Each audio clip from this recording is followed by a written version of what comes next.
Good evening everybody and welcome back to the White Rock Caves, the home of the True Crime Museum, where I'm going to bring you an absolutely fascinating tale about one of our exhibits, the ashes of the killer monkey, Jacco Macacco.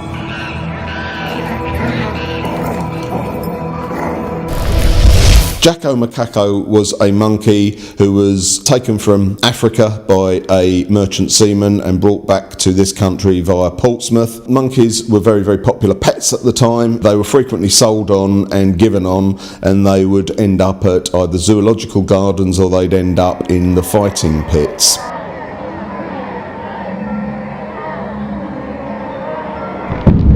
Even as late as the kind of 60s and 70s, it wasn't uncommon in this country to see monkeys down high streets and have your photo taken with them, or at the seaside. The district of Westminster was a magnet for criminals. It was an area full of child prostitution. It was actually a fairly rural area. It was also home to the Westminster Pit.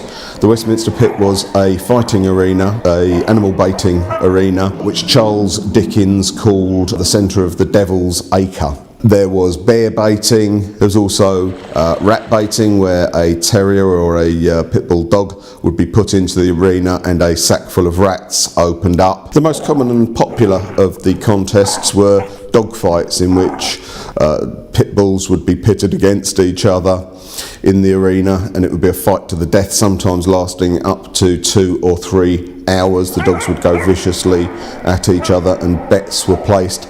Sometimes these were 100 guinea contests, which is about the equivalent of £10,000. So there's a lot of money flying about, a lot of bets going backwards and forwards, and obviously an admission fee to this hideous arena.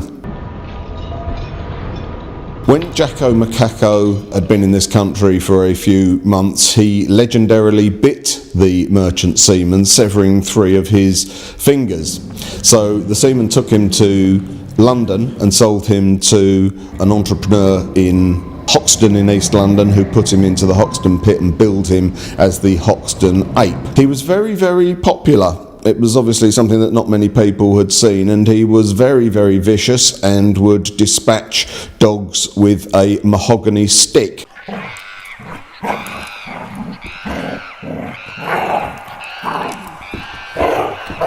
How this method of fighting came about, apparently, was that he bit another owner who put him in a field and set his dogs upon the monkey.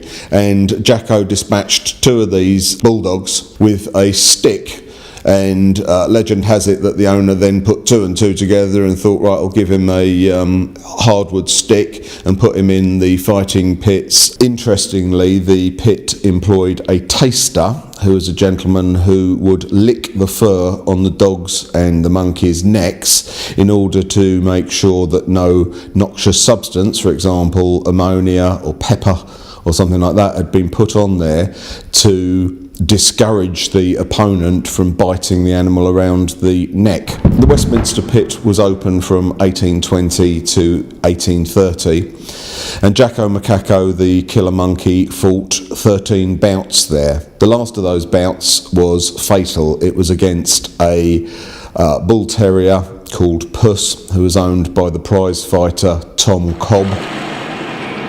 So how, you might ask, does this relate to the dark world of crime? Don't forget that the Westminster Pit and the other pits across England were perfectly legal at the time.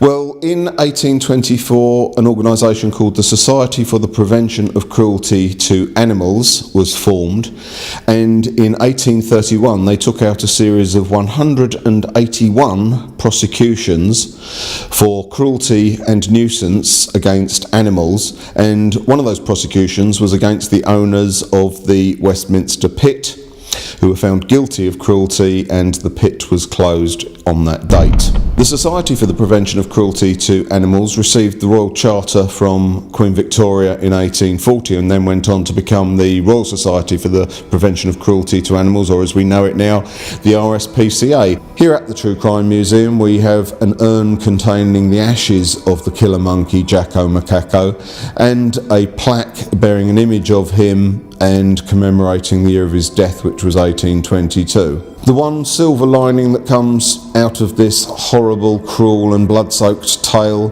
was the success of the legislation and the prosecutions brought by the Society for the Prevention of Cruelty to Animals, and the end of legal blood sports and fighting arenas in this country forever.